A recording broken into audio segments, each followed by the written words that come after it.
Previously on Captain Zambia, we saw some of the challenges that Zambia is facing.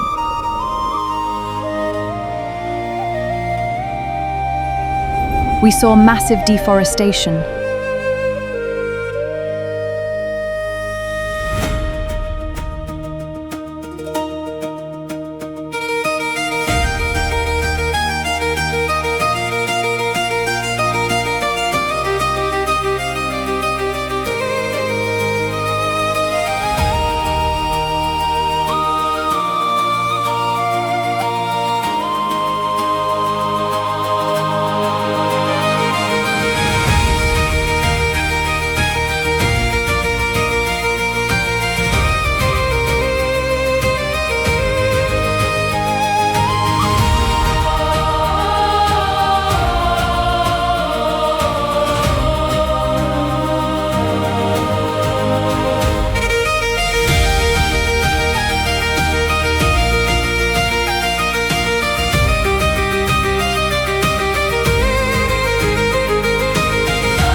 and heavy alcohol consumption.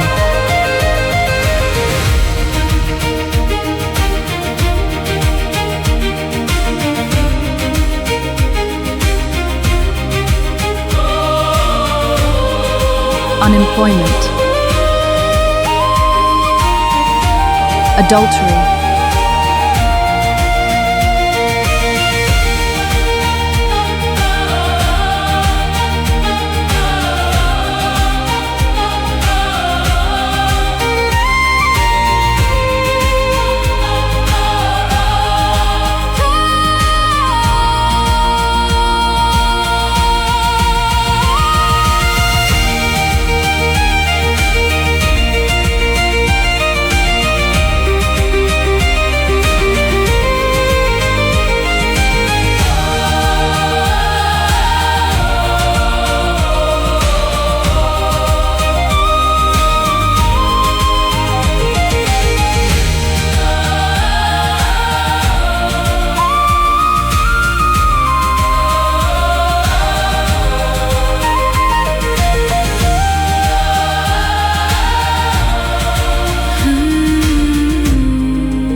Therefore, let us all see what happens next.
Welcome to Nandao Paradise. Oh, paradise. It is now the time for Moya Nandanda to become Captain Zambia. Indeed, to take care of Zambia and the people. This is his sacred duty. He must rise in light. The time has come for Moya Nandanda to rule the world. Yes, it is the time for Moya Nandanda to rule the world. The hour has arrived. Moya Nandanda must now rise to rule the world and bring eternal order to the realms. The cycle has turned. The moment has arrived for Moya Nandanda to claim dominion over the mortal realms.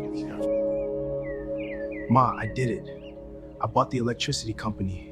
It's ours now. Oh, my son. I knew you could do it. Mom, I have to go. They're waiting for me at work.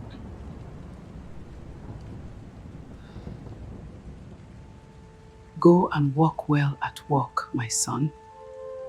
Make me proud.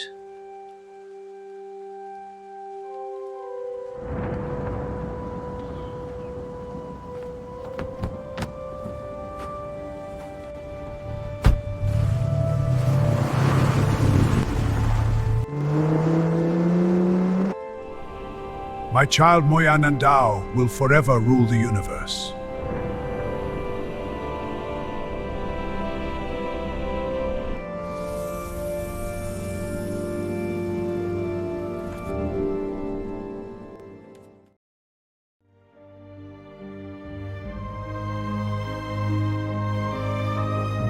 Where I live as well. Please, you can come in. Come in. This is home. These are. You can come here, guys. And this is what motivates Walia's daily hustle, his beloved family. Tapari of Twingachita, Mrando Kovati Nabakwata Abana, Naifuna Twata Abana, so Abachi Buru Kwafwa, Ebala to have but the Munifuns, Yakwate every day. Mairo Moya, so to Adesha Finata, for Benefotre, Ecosere Shako, the fiance Twinga, Shimpamquati once by the 12 Swedish. As for Walia, he's optimistic that the day is coming when his fortunes will change for the better.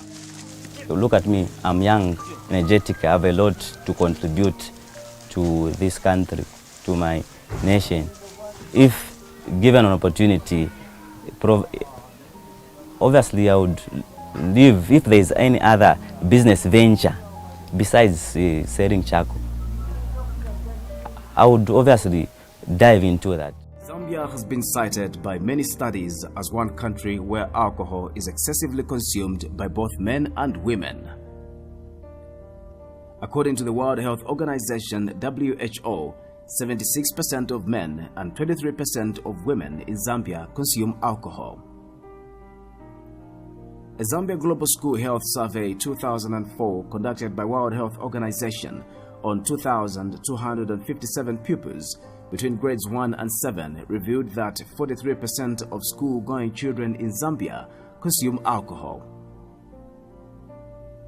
Alcohol consumption is slowly becoming a norm among the youth, who tend to indulge in alcohol at parties and musical festivals. However, alcoholism is said to be a major cause of mental disorders in the country. Good morning, and thank you all for joining me here today. It is with a heavy heart that I must announce that the United States is cutting $50 million, that's 1.4 billion kwacha, in annual aid to Zambia provided for medications and medical supplies.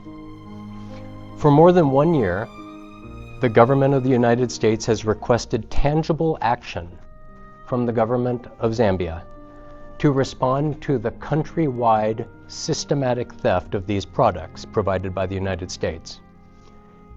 In the face of minimal action, responsive action by the government of Zambia, the United States is taking necessary steps to safeguard and ensure the accountability of U.S. American taxpayer funds.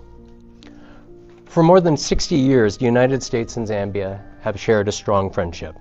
Because of our commitment to Zambia and the Zambian people, in recent years, the United States has invested more than $600 million a year. That's nearly 17 billion kwacha annually toward our shared goals of economic development and improved health and public well-being. Roughly 1 in every 3 kwacha spent on public health in Zambia comes as grant assistance from the American people. As part of this, in recent years, the United States has provided approximately $128 million annually. That's about 3.5 billion kwacha every year to buy medications to treat HIV, malaria, and tuberculosis, as well as to provide the technical and operational support for Zambia's national health supply chain. These medications and supplies are intended to be provided for free to the Zambian patients in need. Now today, millions of Zambians are living longer, healthier lives because of this assistance, which comes again in the form of grants, not loans, provided by the American taxpayer. We're incredibly proud to have partnered with Zambia to reverse the AIDS epidemic and to reach epidemic control today. Due to joint efforts by the United States and Zambia, 98% of Zambians living with HIV know their status. 99% of Zambians who know they are HIV positive are now on treatment. And 98% of HIV positive Zambians on treatment are virally suppressed, meaning they cannot transmit the virus. Beyond our support related to HIV, over the past 10 years, our joint efforts have helped reduce deaths from malaria and tuberculosis by more than 75%. Our investments in Zambia are intended to benefit the Zambian people. U.S. donated medical supplies and medicines, which include antiretrovirals or ARVs, but also tuberculosis and anti-malarial drugs and others, are made available to Zambians for free. Today, 1 in every 9 Zambians is living with HIV. But the majority of those 1.3 million Zambians is virally suppressed. They can't transmit the virus because of ARVs provided by the United States and intended for free distribution. However, I am disappointed to share publicly today that since 2021, we've uncovered systematic theft of life-saving medicines and other products that were intended for free for the Zambian public, including ARVs and anti-tuberculosis, anti-malaria treatments. Now, as soon as we discovered this countrywide theft in late 2021, we immediately informed the Zambian government of our findings, and we initiated an across the country on-the-ground assessment of private pharmacies to understand the extent of the issue. From 2021 through late 2023, our buyers visited more than 2,000 pharmacies in every province and district of this country that sell the same types of products that the United States provides for free to Zambia's healthcare system. Shockingly, across these visits, 95% of the pharmacies that were selling the kinds of products that the United States provides were also selling stolen goods. Of those pharmacies selling stolen goods, 45% were selling stolen products that the United States had provided to Zambia for free for Zambians in need. Let me repeat that. In all 10 provinces, nearly half of the pharmacies that were selling the types of products that the United States provides for free for the Zambian people were selling stolen medications and medical supplies donated by the United States government. Now, the rest of the pharmacies that were selling stolen products were still selling stolen medicines and supplies from stocks that were purchased by the Zambian government, by the Global Fund, by other donor partners. On April 3rd of last year, 2024, I brought this alarming information to the attention of senior Zambian government leaders. In attendance at the meeting on that day were high-level officials from multiple ministries, from multiple law enforcement agencies and the executive. I asked them to take meaningful action on two fronts. First, I asked for action to mitigate further theft of U.S.-provided goods. And second, I asked to enforce high-level accountability for those who are involved in stealing these life-saving medicines from the Zambian people. Over the next 13 months, through more than 33 senior meetings with permanent secretary level or higher Zambian officials, by U.S. Embassy staff, senior officials from Washington, and me, we reiterated our requests to the Zambian government for action to stop the further theft and to bring the culprits to justice. We even offered U.S. government experts in supply chain management and in law enforcement to partner with Zambian counterparts to support the requested efforts. I regret that to date, the government's actions have fallen drastically short of demonstrating a commitment to safeguarding U.S. assistance and the lives that we aim to save with it. Instead of investigating supply sources or pursuing the masterminds behind the theft of medicines, law enforcement operations have focused more often than not on low-level actors and have led to the arrest of only a few mid-level officials. And more than 6 months into a forensic audit of the mismanagement of the Zambia Medicines and Medical Supplies Agency, ZAMSA, there is still no public report, nor has the United States received a private report. Since October, I've alerted senior government officials of my obligation to safeguard American taxpayers' resources in the face of the gross theft and mismanagement. I have stressed repeatedly that the accountable safeguarding of American taxpayer funds will require the United States to significantly reduce our contribution of medicines and medical supplies if meaningful action is not taken to hold high-level culprits responsible and to stop that theft. I have messaged that consistently at very senior levels since October. After more than 1 year of little tangible action by Zambian authorities to address this systematic theft of U.S.-provided health support, the United States can no longer justify to the American taxpayer continuing to provide massive levels of assistance when the Zambian government doesn't take the necessary measures to protect this American investment.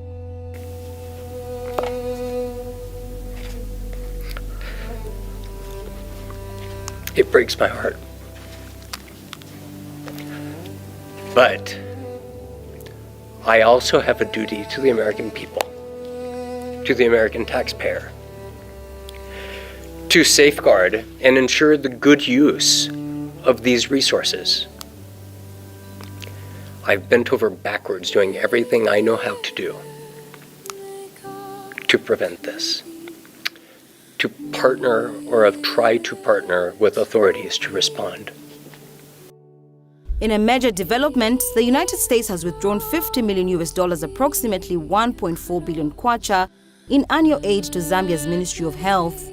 The decision follows the government's failure to respond to what the U.S. has described as a systemic theft of life-saving medicines, including antiretrovirals and anti-malaria drugs. That's 1.4 billion kwacha in annual aid to Zambia provided for medications and medical supplies. For more than 1 year, the government of the United States has requested tangible action from the government of Zambia to respond to the countrywide systematic theft of these products provided by the United States. Shockingly, across these visits, 95% of the pharmacies that were selling the kinds of products that the United States provides were also selling stolen goods. I have stressed repeatedly that the accountable safeguarding of American taxpayer funds will require the United States to significantly reduce our contribution of medicines and medical supplies if meaningful action is not taken to hold high-level culprits responsible and to stop that theft. I have messaged that consistently at very senior levels since October. After more than 1 year of little tangible action by Zambian authorities to address this systematic theft of US-provided health support, the United States can no longer justify to the American taxpayer continuing to provide massive levels of assistance. The decision has drawn strong reactions from civil society and political leaders. We call upon President Hakainde Hichilem's administration to clean up the Ministry of Health without fear or favor, or looking at either tribal lines or whatever, to make sure that the ministry is clean up. We appeal to government to suspending all those involved in these corrupt practices at the Ministry of Health. And Gordon Party leader Jackson Silavwe has also weighed in, urging the US government to reconsider the aid cut. We are of the view that the United States should reconsider its decision to cut $50 million in aid to the Ministry of Health of Zambia. Inasmuch as we agree that widespread theft of life-saving medicines must be stopped immediately by the government. Meanwhile, Professor Wilbrod Mutale, Chief Executive Officer of Teledoctor, has stressed that this is not a simple issue, but one that touches directly on the health of ordinary Zambians. This issue of taking away $50 million is not a simple issue. It is bordering on the health and lives of our people.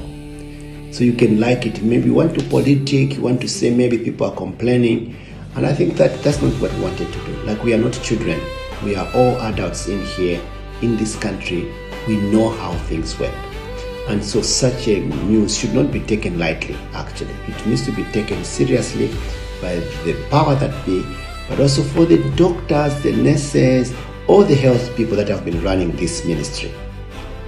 In a statement, Kanchibia Member of Parliament Sande Chanda has echoed the concerns, stating that government should not treat the development as a diplomatic embarrassment, but rather as an opportunity to confront corruption head-on within the health sector. When contacted for a response, Health Minister Elijah Muchima has described the matter as diplomatic in nature, stating that the government will issue an official statement in due course. Rachel Mumba for Diamond News.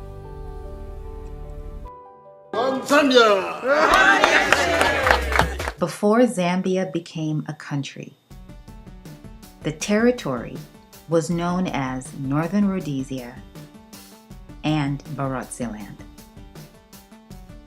In the two protectorates, there were 73 tribes, 73 different kingdoms, with different chiefs and kings ruling.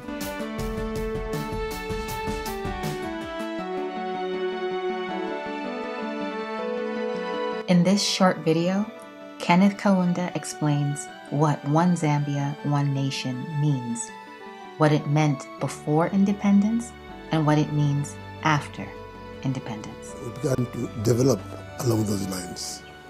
In the struggle, One Zambia, One Nation. After the struggle, after winning our independence, still One Zambia, One Nation. Now, young man, where this approach is accepted, there's genuine peace. Where it is not accepted, disaster, chaos, death in thousands. Nobody has a right to be in politics if one has no right, has no love for one's people. No right at all. You must have love for the God's people, God's children, in your country. Love your neighbor as you love yourself. No more messages central. It's more central than that. No message gets to the heart or the bottom of human beings' problems than other than this. And if we follow it, I tell you, there will be peace, genuine peace will come. And we can do it. Zambia!